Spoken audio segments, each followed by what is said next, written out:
ಮಾಜಿ ಸಚಿವ ವರ್ತೂರು ಪ್ರಕಾಶ್ ಅವರು ಇವತ್ತು ವಿಚಾರಣೆಗೆ ಹಾಜರಾಗಿರುವಂಥದ್ದು. ಪ್ರಮುಖವಾಗಿ ಅವರ ಹೆಸರಿನಲ್ಲಿ ಚಿನ್ನಾಭರಣ ವಂಚನೆಯ ಪ್ರಕರಣ. ಶ್ವೇತಾ ಎಂಬ ಮಹಿಳೆಯನ್ನ ಪೊಲೀಸರು ಬಂಧಿಸಿದ್ರು. ಆರೋಪಿ ಶ್ವೇತಾ ಗೌಡಾಳನ್ನ ಕೋರ್ಟ್ಗೆ ಹಾಜರುಪಡಿಸಲಿದ್ದಾರೆ ಪೊಲೀಸರು. ಭಾರತೀ ನಗರದ ಎಸಿಪಿ ಕಚೇರಿಯಿಂದ ಮೆಡಿಕಲ್ ಟೆಸ್ಟ್ಗೆ ಕರೆದೊಯ್ತಾರೆ ಪೊಲೀಸರು.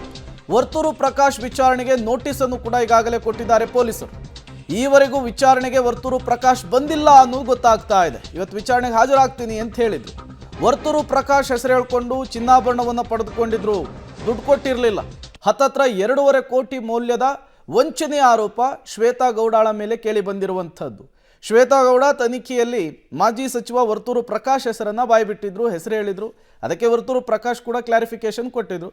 ನ್ಯಾಯಾಧೀಶರ ಎದುರು ಹಾಜರುಪಡಿಸಿದಂತಹ ಸಂದರ್ಭದಲ್ಲಿ ಪೊಲೀಸ್ ಕಸ್ಟಡಿ ಕೊಡ್ತಾರಾ ಅಥವಾ ಜುಡಿಷಿಯಲಿ ಕಸ್ಟಡಿ ಕೊಡ್ತಾರಾ, ಅದಕ್ಕೂ ಮೊದಲು ಒಂದು ಮೆಡಿಕಲ್ ಟೆಸ್ಟನ್ನು ಮಾಡಿಸಬೇಕಾಗುತ್ತೆ. ಈಗ ವರ್ತೂರು ಪ್ರಕಾಶ್ ಇವತ್ತು ವಿಚಾರಣೆಗೆ ಹಾಜರಾಗ್ತೀನಿ ಅಂದಿದ್ರು. ಇಲ್ಲಿಯವರೆಗೂ ಕೂಡ ವಿಚಾರಣೆಯನ್ನು ಫೇಸ್ ಮಾಡಿಲ್ಲ ಅನ್ನೋದು ಗೊತ್ತಾಗ್ತಾ ಇರುವಂತಹ ವಿಚಾರ. 2 kg 945 ಗ್ರಾಂ ಚಿನ್ನವನ್ನು ಪಡೆದುಕೊಂಡು ದುಡ್ಡನ್ನು ಕೊಡದೇನೆ ವಂಚಿಸಿದಂತಹ ಆರೋಪ ಈ ಶ್ವೇತಾ ಗೌಡ ಮೇಲೆ ಇರುವಂಥದ್ದು.